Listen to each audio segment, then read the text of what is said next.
Hi all, welcome to Divya little world. ఇవాళ ఏదో function ఉంటే టెంపుల్కి వచ్చాము. అలానే టెంపుల్లో పూజ చేసుకొని వెళ్దామని వచ్చాను. ఇక్కడ టెంపుల్ క్లోజ్ చేశారు, బట్ అవుట్ సైడ్ నుంచి అన్న పూజ చేసుకుని దేవుడిని మొక్కొని వెళ్దామని వచ్చాను.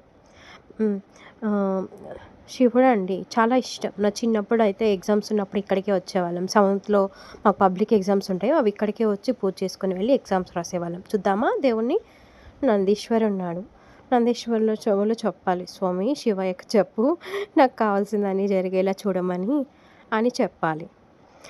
బయట నుంచే పూజ చేసుకొని ఆ టెంపుల్ అంతా ఒక రౌండ్ వేసుకొని వెళ్దామని అనుకున్నాను. గేట్ వేయడం వల్ల కొంచెం కనిపించట్లేదు, కొత్తగా కడుతున్నారు. ఇది కాలభైరవ స్వామి గుడి అంట అండి. దాని తర్వాత ఇది ఏదో కడుతున్నారు కొత్తగా, నేను ఇది చూడలేదు. ఇప్పుడు రీసెంట్గా కన్స్ట్రక్షన్ జరుగుతుంది. పైన మాత్రం శివుడు పార్వతి ఉన్నారు. ఇది శనేశ్వర స్వామి. ఇది నవగ్రహాలండి. నవగ్రహాలు ఒక 9 రౌండ్స్ వేసుకొని దేవుని చూసుకొని మళ్ళీ ఇటు సైడ్ అమ్మవారు ఉన్నారు, అమ్మవారిని చూసుకోవాలి.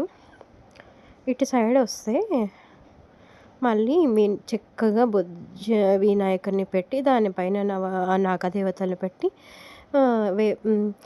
చెట్టు కింద పెట్టి పూజ చేస్తారు.